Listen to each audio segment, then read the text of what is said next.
Olá, bem-vindo à última edição, programa da TV, já que apresenta os destaques da revista que está chegando às bancas, aos tablets e aos nossos assinantes.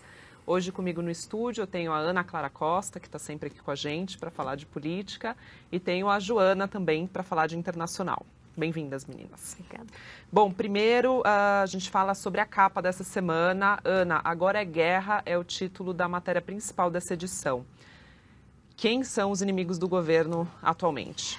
Pois é uma matéria exclusiva, né? Até a gente não pode ficar falando muito do conteúdo aqui, para não entregar, mas se vocês darem uma olhada, vocês vão ver que vale a pena. Mas assim, é o governo agindo contra o Fachin e contra o Janot. Então, usando a estrutura do executivo para agir contra o Fachin e usando a base aliada para agir contra o Janot. Basicamente, essa é a estrutura da matéria, e aí, para saber mais, vocês vão ter que dar uma lida aí no texto. E toda essa estrutura que a gente, enfim, fala mais a respeito na reportagem, ela se desenhou há poucos dias atrás, né? É uma espécie de, talvez a gente possa dizer, de um contra-ataque do presidente da República às duas frentes de ação contra ele, né? Então, o Supremo e a PGR.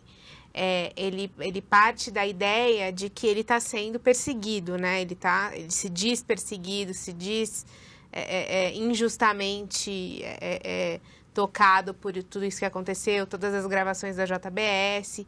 Então, é uma forma... Ele se considera, de certa forma, vítima do que está acontecendo. Independente de ter razão ou não, é como ele diz que se sente. Então, partindo desse pressuposto, eles criaram duas frentes de atuação, uma contra Fachin e outra contra Janot, para tentar, no final das contas, o que o governo quer é sobreviver, pelo menos até 2018. E já com o TSE, já sabemos que ele conseguiu isso, né? Então, o que sobra, né? A Lava Jato. A ameaça dele é a Lava Jato. Então, ele vai fazer o que ele puder ali para tanto desqualificar o Janot e, enfim, tentar... Porque uma coisa que é importante é que o Temer... Está tudo certo para que o Procurador-Geral da República, o Janot, faça uma denúncia contra o Temer nos próximos dias, mas essa denúncia só vai poder ser aceita pelo Fachin se o Congresso aprovar. 2/3 do Congresso precisa aprovar que essa denúncia seja aceita, para o Supremo poder aceitar. Então, aí está o poder de barganha do governo. O que ele vai fazer para tentar virar esse jogo, para tentar fazer com que a Câmara não aprove essa denúncia contra ele, entendeu? E na outra reportagem, agora feita pelo Renato Onofre, aqui de São Paulo, sujeito à tempestade, fala também do presidente Temer que nada, não tem assim no curto prazo, nada indica que ele vai ter uma semana tranquila aí nos próximos dias. Não, nem um pouco, porque além dessa questão penal que está acontecendo, né, da Lava Jato, das gravações e tudo mais, você tem a situação política que é muito complicada. Ele recebeu 82 questões da Polícia Federal no âmbito dessa investigação, porque ele já é investigado, né? Já foi autorizada a investigação contra ele. Ele recebeu 82 questões da PF para responder e não respondeu nenhuma.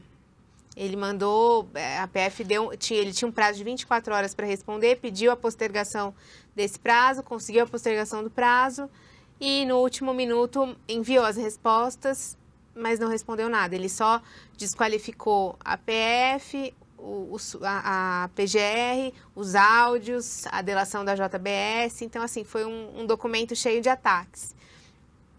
Mas isso foi muito, assim, de certa forma, pega mal, né? Porque ele poderia ter usado essas respostas para tentar se explicar. Se ele diz que é inocente, que não tem nada que o comprometa, ele poderia ter usado essa oportunidade para explicar. E a partir do momento que ele ataca, ele está dizendo que, enfim, ele está, de certa forma, impedindo que a população tenha acesso ao Inclusive, ele pediu mais prazo, né? Então, se você não vai responder, por que pedir mais prazo? Exatamente. Começa por aí.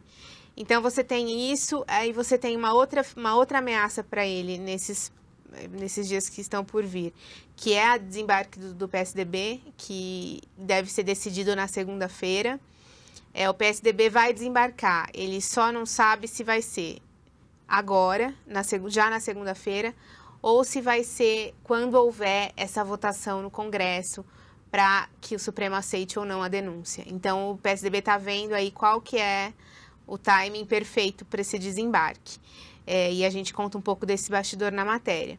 E também a gente fala dessa questão do jatinho do Joesley, né? Que foi uma coisa que acabou fazendo com que o presidente caísse em contradição em relação a tudo que ele havia dito, que não tinha uma relação próxima com o Joesley, que não tinha qualquer intimidade com ele, que não o conhecia e etc.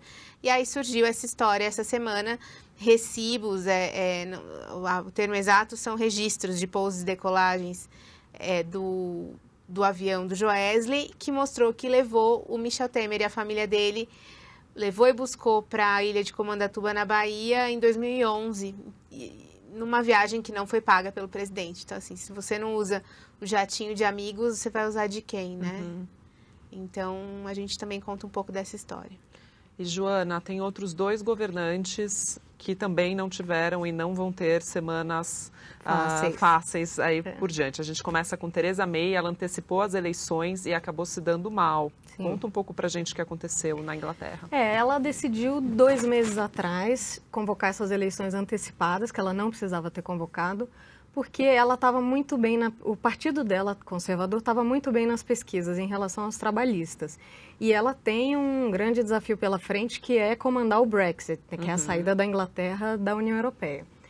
E também ela queria fazer as políticas domésticas dela. Então, ela resolveu, nesse momento que ela estava com vantagem nas pesquisas, de chamar essa eleição para ver se ela conseguia aumentar a maioria que ela já tinha no parlamento. Então, ela já tinha a maioria absoluta, só que ela achou que ela conseguia aumentar em 100 o número de parlamentares.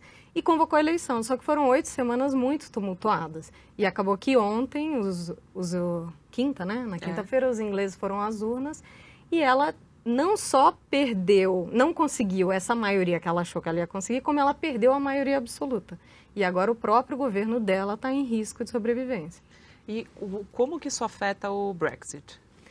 O Brexit já era uma grande dúvida, né? Porque a Theresa May, ela queria um Brexit duro, que ela queria bloquear o fluxo de pessoas entre a União Europeia e o Reino Unido, e ela queria sair do mercado único, contra muita gente, muitas críticas mesmo do partido dela, de pessoas que achavam que esse não era o caminho. E aí, agora que ela que ela não tem maioria, que ela vai ter que formar uma aliança para governar, se é que ela vai conseguir ficar muito tempo no governo, e isso gera ainda mais dúvidas se ela vai ser uma boa pessoa para negociar o Brexit, se ela vai ter força para poder decidir as coisas, independentemente do que os partidos dela ou os outros partidos da aliança vão também querer para a negociação do Brexit. E a sobrevivência dela depende de um partido que ninguém conhecia até então, praticamente. Conta um pouco para a gente do DUP. O DUP, que é o Partido Democrático Unionista, que é um partido da Irlanda do Norte, que conseguiu 10 cadeiras. Os conservadores conseguiram 318, precisavam de 326. Então, com as 10 do DUP, eles conseguiriam aprovar algumas medidas no parlamento, que é o que ela pretende conseguir. O DUP ainda não confirmou que vai fazer parte dessa aliança, disse que está interessado nas conversas. Mas foi curioso porque hoje, né, a imprensa britânica inteira acordou tentando explicar para os próprios ingleses o que era o DUP, que é esse partido que é um pouco mais à esquerda em termos de gastos públicos que os conservadores, mas é contra o aborto, é contra o casamento gay. E ele quer um Brexit mais moderado do que a primeira-ministra, porque eles têm um problema com a fronteira com a Irlanda, que ainda fica no bloco europeu. Então, eles querem um Brexit mais moderado que não impeça tanto o fluxo de comércio e pessoas por essa fronteira. Bom, nos Estados Unidos, Donald Trump, que está sempre nas notícias. Toda semana. Toda semana, praticamente. Também não teve uma semana fácil. O ex-diretor do FBI foi ao Senado depor e, enfim, contou como foram os últimos dias dele no governo Trump. Você acha que existe a possibilidade, assim, se desenha essa possibilidade de um impeachment nos Estados Unidos? Todo mundo começou a falar muito, né, nas últimas semanas sobre o impeachment do Trump. Mas os meus colegas, o Duda Teixeira e a Luísa Queiroz, fizeram uma matéria, conversaram com especialistas e mostram que o Comey, o James Comey, o diretor do FBI, que foi depois, ele foi lá e falou, o governo Trump mentiu sobre os motivos da minha demissão. Mas ainda é uma questão de ele disse, mas o Trump disse. Então, e o caso seria uma obstrução de justiça, eventualmente, porque a ideia é que o Trump teria pedido para o Comey parar uma investigação sobre os possíveis elos entre a Rússia e a campanha dele, né? Que a ideia é que os russos teriam colaborado para ajudar a eleger o Trump. E que aí, então, o Trump, com medo dessa investigação, teria pedido para o Comey parar essa investigação. E isso poderia ser uma obstrução de justiça. Mas é muito difícil de provar. E então ainda é um caso que vai se arrastar por meses, possivelmente até o final do mandato dele, a gente ainda vai estar discutindo se realmente isso aconteceu e se tem provas para isso. Certo, então, bom, Trump e Temer provavelmente continuarão no noticiário por muitos meses ainda nos acompanhando. Obrigada, Joana, obrigada, Ana, pela presença, a você que nos acompanhou. Então, uma boa leitura, uma boa semana e até o próximo programa.